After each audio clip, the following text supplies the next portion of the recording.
Hello, everyone. Thank you so much for joining me. I do hope that you enjoyed our new video for our intro. It's awesome to have you here. I hope you're doing very well. How are you doing today? Please make sure you use a comment section. Let's hear what you are up to and where you're watching from.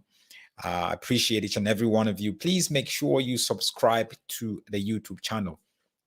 We're trying to upgrade our subscription. Please make sure you do that just so we can, feel your presence in our community that we are and we are created as Bereans and as believers. Please make sure you do that. And when you do that, also make sure you click on the notification button. Click on the notification button just so anytime I come live, anytime we come around, you're going to get all of that. Thank you, Lucas.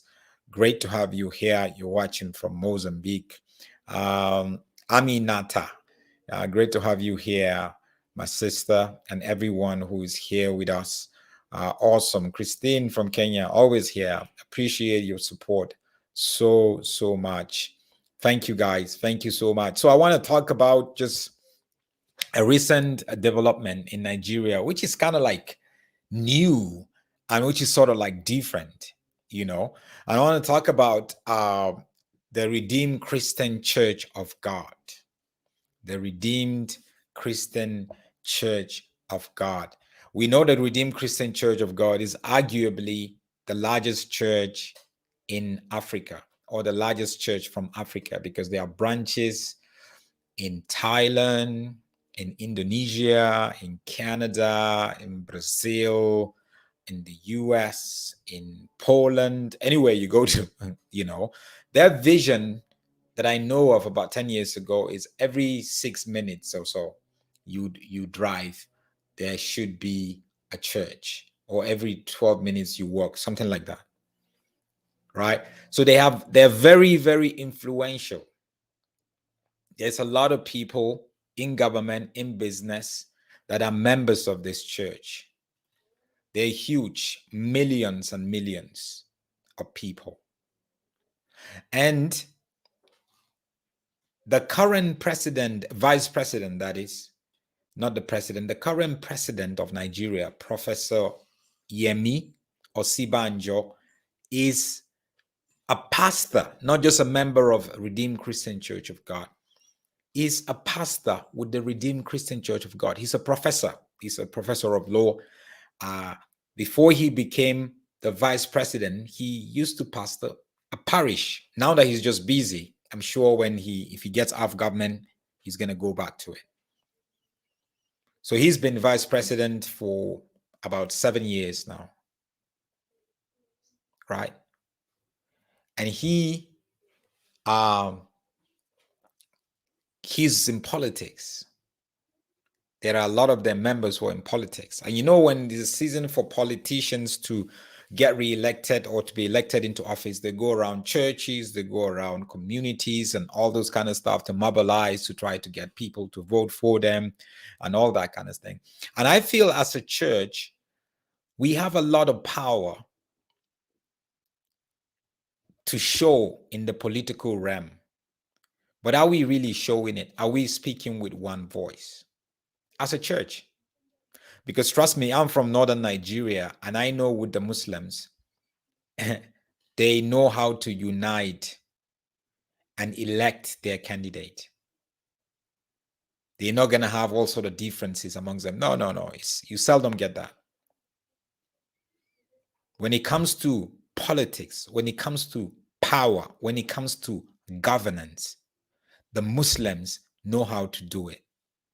The guys from northern Nigeria, I'm from northern Nigeria, so they know how to play around with it. They know how to unite and keep away their differences. That's why a lot of people were surprised when the current president of Nigeria's son was getting married. The person who went and negotiated the lobola, the bride price for him, was another candidate that he defeated in the last election. They were two different political parties. People couldn't understand it. I was like, but that's how the Muslims, the guys from northern Nigeria, speak, think. We have relinquished a lot of our political power and not care about it. We say the politicians are corrupt. Things are not going to change. We'll become hopeless. We're voting for the wrong people. We get bribed. We'll be given money or promised positions, and we vote for the wrong people. We keep going through the same cycle over and over again. Or we don't go for the same candidate that we feel is God-fearing, we feel is going to create a difference. We don't go for that. We have our own interests. But you see, God has given us authority. And political authority is one of the authorities that God has given us. There's legal authority. There's religious authority. Those are like the very key elements of authority in society. But until we really make investment and emphasize our view via political authority, we're not going to see much change. Sometimes you see Christians who vote for people who are just questionable. We cannot do that. So I was glad when I heard that.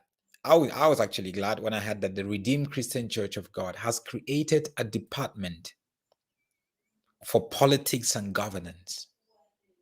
And I feel actually, I've been thinking about this for about 15 years. I feel every church, because of the importance of politics, if you can create a department for what? For singles or for married people or for building projects, you should create a department for politics and governance, because that is a very key part of the society that we live in. That's where laws are made, bills are passed, decisions are made, policies are created. So I came across a letter that the Redeemed Christian Church of God, this is the letter that they actually now sent just, I think about 2 weeks ago. They sent this out from the office of the Assistant General Overseer. Let me sort of like zoom into it. Yeah. So from the office of the Assistant General Overseer, all pastors in charge of regions and provinces, on the 28th of February, office of Directorate of Politics and Governance. So they have an office now, Directorate of Politics and Governance. It says, Calvary, greetings to you in Jesus' name. Amen. We write to formally notify you that the Mission Authority has created the Office of Directorate of Politics and Governance in the RCCG. Further to this, Pastor Timothy Olania, PICP, Lagos Province 12, has been appointed to lead the office. So this is new for them.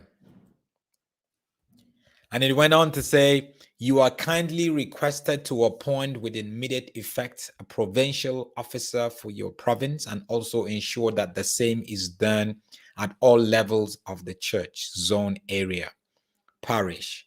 The essence of this directorate is to help coordinate the engagement of our people who are willing to be involved in politics, as well as mobilize support for them when required. Kindly send to the office of the undesigned details of your regional and provinces coordinators within the next 2 weeks of receiving this letter. May the Lord bless you. So they put all of that there.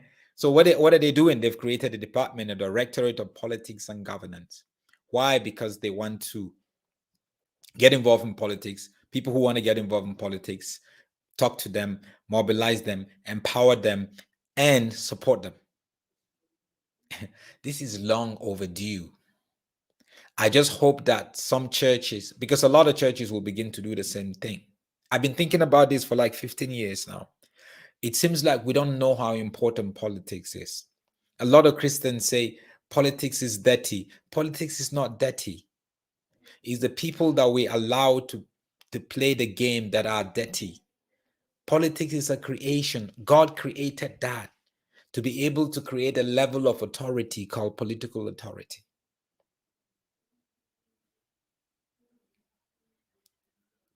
We're not going to sit down and pray and fast and the nation is going to change. That's not enough.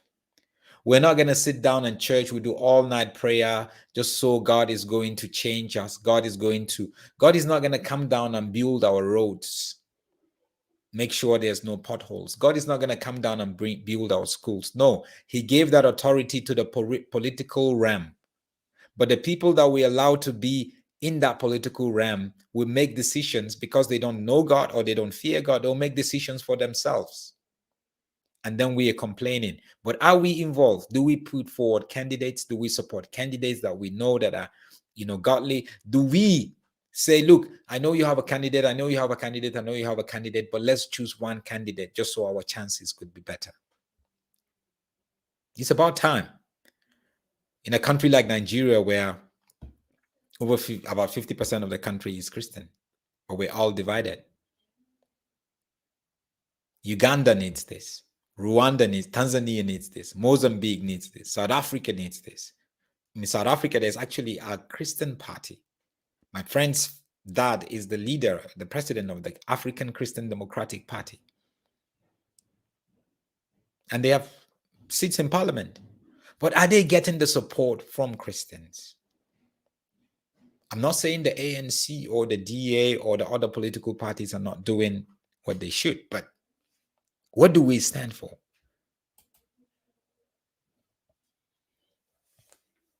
You begin to see many churches creating this department of politics and governance, and they will use this for their own gain. You see that's the problem with some corrupt pastors and churches who have been messed up. Everything they created to get something for themselves. That's the problem. But until we get people, leaders who fear God, who are not in politics to enrich themselves. Because you are in church doesn't mean you fear God. Because you've been going to church for 20, 30 years, or you're an elder or you're a pastor doesn't mean you fear God. No. The fear of God is in practice. Show us.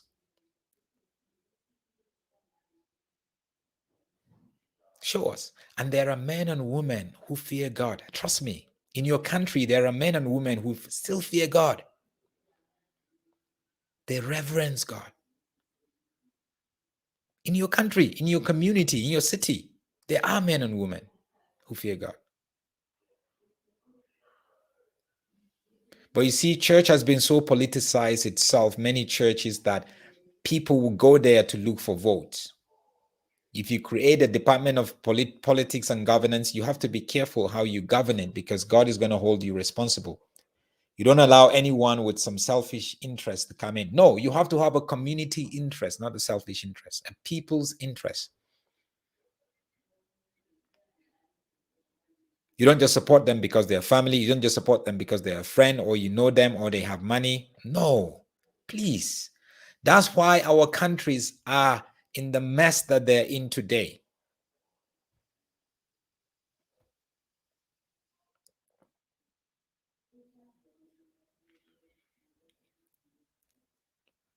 Would you even support someone who is not a Christian? I can vote for someone who is not a Christian as long as he fears God. I know he's going to do the job. So you want me to vote for someone who is a Christian, who doesn't fear God, who is corrupt, and someone who is not a Christian and is not corrupt? I'll vote for someone who is not a Christian and is not corrupt. And we are left with no option sometimes but to do that, because we are not allowing even the people who fear God to come. We're not supporting them.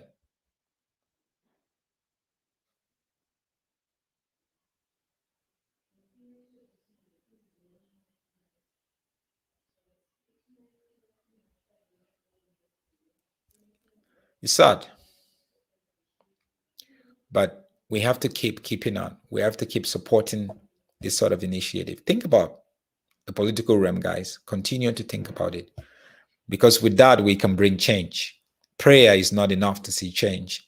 Fasting is not enough to see change. Going to church is not enough to see change. We have to be practical.